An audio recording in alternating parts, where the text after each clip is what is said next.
نستعينه ونستغفره ونؤمن به ونتوكل عليه ونعوذ بالله من شرور أنفسنا ومن سيئات أعمالنا من يهده الله فلا مضل له ومن يضلله فلا هادي له ونشهد أن لا إله إلا الله وحده لا شريك له وأشهد أن سيدنا وسندنا وحبيبنا وحبيب ربنا وطبيبنا وطبيب قلوبنا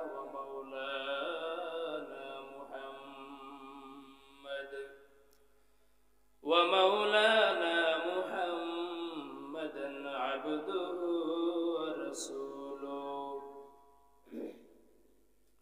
الذي أرسله الله تعالى بالحق بشيرا ونذيرا وداعيا إلى الله بإذنه وسراجا وقمرا منيرا أما بعد فأعوذ بالله من الشيطان الرجيم بسم الله الرحمن الرحيم يا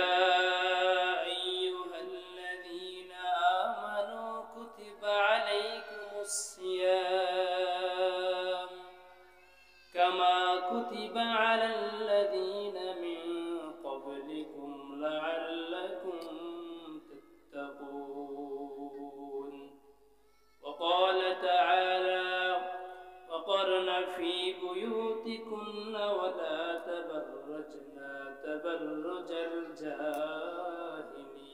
الأولى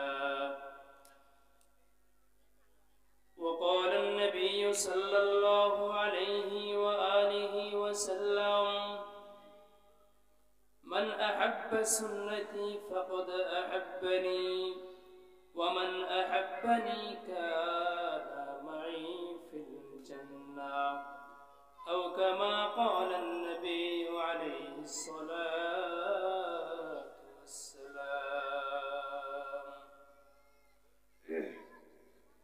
اللهم صل على روح محمد في الأرواح وعلى جسد محمد في الأجساد وعلى قلب محمد في القلوب وعلى قبر محمد في القبور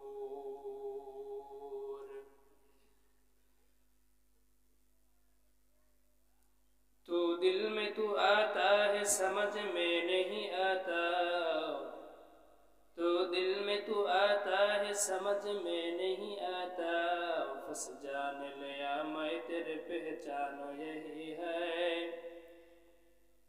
फंस जाने लिया मैं तेरे पहचानो यही है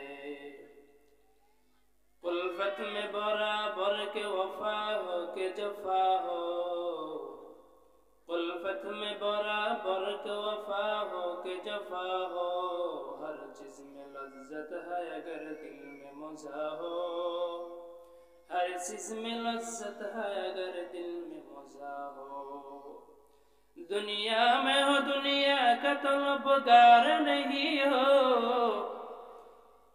दुनिया में हो दुनिया का तलबगार नहीं हो बाजार से हो जरा खरीदार नहीं हो बाजार से हो जरा खरीदार नहीं हो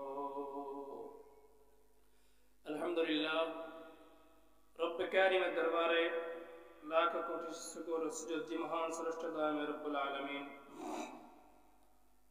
এই জান্নাতের বাগানে, কোরআনের ময়দানে উলামায়ে কিরামদের শট করছে আল্লাহ ওয়ালা তালেবুল ইলম, আসাতিজা ইকরামের মজলিসে আল্লাহ তাআলা গুনাহ মাফের মজলিসে আনছেন। এজন্য সকলেই অন্তরের স্থল থেকে কালিমাতে শুকরিয়া উচ্চারণ করি, আলহামদুলিল্লাহ।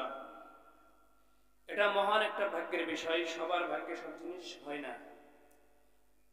অনেক মানুষের লক্ষ কোটি টাকা আছে, কোটি কোটি টাকা আছে, তার এত টাকা আছে সে নিজেও জানে না, কিন্তু তার ভাগ্যে হজ জোটে না। কিন্তু হজ করতে সামান্য কিছু টাকা লাগে, যে টাকাটা তাহার আছে, এত পরিমাণ টাকা তাহার আছে, যে পরিমাণ টাকার হিসাব সে নিজেও জানে না, তার বিবি বউ বাচ্চা যা আছে কেউ জানে না, অথচ সামান্য কিছু খরচে হজ করতে যাওয়া যায়, সে অপরিমাণ টাকার মালিক হয়েও হজ করতে যাইতে পারে না। তার মানে এটাই বোঝা গেল যে টাকায় হজ করাইতে পারে না, আল্লাহর কবুলিয়ত লাগে। আমরা মাহফিলের ময়দানে যারা আসছি, মা বোনেরা এবং আমার আশপাশে তালেবুল ইলম ও আসাতিজা ইকরাম, উলামায়ে কিরাম, যুবক ভাইয়েরা আশপাশে আছেন, মেহেরবানি করে কোরআনের ময়দানে আসছেন। যে কথাগুলো হবে সংক্ষিপ্ত সময়, কথাগুলো দিলের কান দিয়ে শোনার চেষ্টা করবেন, যেটা শুনলে নিজের ফায়দা হবে এবং শুনে ওইটা আমল করলে আরেকজনকে শিখাইলে এটা আপনারও ফায়দা হবে। শুধু শুনলেই ফায়দা নয়, আমল করলে ফায়দা হবে না। যদি আপনি এটা নিয়ে মানুষের সামনে প্রচার করেন, মানুষ আপনার ওই কথার দ্বারা যদি কোনো একটা আমলের দিকে মানুষ অগ্রসর হয়, আল্লাহ রাব্বুল আলামিন বলেন, বান্দা যতদিন পর্যন্ত ওই ব্যক্তি নামাজ পড়বে থেকে আরেকজন শিখবে, দেখবে, যতদিন পর্যন্ত কিয়ামতের আগ পর্যন্ত যদি ওই আমল প্রবাহিত থাকে, আল্লাহ রাব্বুল আলামিন বলেন ওই আমল যতদিন চলবে, কিয়ামতের আগ পর্যন্ত মানুষ যতদিন দুনিয়ায় থাকবে ততদিন পর্যন্ত আপনার আমল নামে সদকায়ে জারি হতে থাকবে। এজন্য যে কথাগুলো শুনবে মেহেরবানি করে প্রত্যেকটা বাণী মানুষের কাছে পৌঁছাই দিবেন। এটা হলো রাসূলের বাণী, রাসূলের হাদিসের ভিতরে আসছে। তো আল্লাহ রাব্বুল আলামিনের কোরআনুল কারীম থেকে দুটি আয়াতে কারিমা তেলাওয়াত করেছি। আল্লাহ রাব্বুল আলামিন কোরআনের ভিতরে বলেন, ইয়া আইয়ুহাল্লাযীনা আমানু, হে ঈমানদারগণ, বিশ্বাস স্থাপনকারী যারা বিশ্বাস করেছো, আমি আল্লাহ রাব্বুল আলামিন তোমাদের ভিতরে যে হুকুম আহকাম দিয়েছি, নীতি দিয়েছি, বিধান দিয়েছি, এই বিধান যারা বিশ্বাস করেছো তাদেরকে বলা হয় ঈমানদার।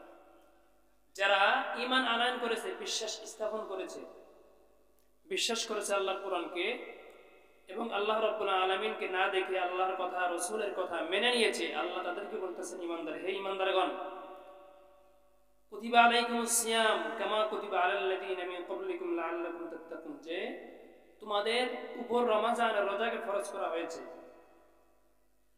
আল্লাহ বলতেছেন, হে ঈমানদারগণ, বান্দা বান্দি, হজ ছোটলোক বড়লোক, ধনী গরিব ফকির, গায়ের চামড়া সাদা বা কালো এমন কোনো ভেদাভেদ নাই। আল্লাহ রাব্বুল আলামিন ডাইরেক্ট ডেকে দিয়েছেন, হে ঈমানদারগণ, তোমাদের উপর রমজান রোজাকে ফরজ করা হয়েছে।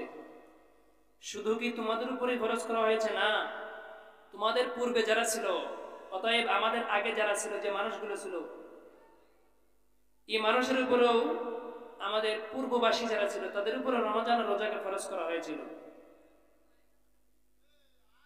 কামা কুতিবা আলাল্লাযীনা মিন ক্বাবলিকুম লাআল্লাকুম তাত্তাকুন, অতএব তোমরা রমজানের রোজা তোমাদের উপর ফরজ করা হয়েছে, এবং শুধু কি তোমাদের উপর না, তাদের উপরও ছিল। তবে কেন ফরজ করা হলো? তোমাদের উপরে কেন রমজানের রোজা ফরজ করা হলো? যাতে তোমরা তাকওয়া হাসিল করতে পারো, আল্লাহর ভয় তোমাদের ভিতরে পরিপূর্ণ আনতে পারো। এজন্য তোমাদের উপর রমজানের রোজাকে ফরজ করা হয়েছে। যদি ইবাদত করেন, আল্লাহর ভয় আপনার ভিতরে না থাকে, বান্দাকে দেখানোর জন্য কোনো চেষ্টা থাকে, মানুষকে দেখাবার জন্য ইবাদত থাকে, ওই ইবাদতের দ্বারা আপনার নিজেরও ফায়দা হবে না এবং যে আপনার থেকে দেখবে তারও ফায়দা হবে না, শুধু শুধু সময় নষ্ট হবে।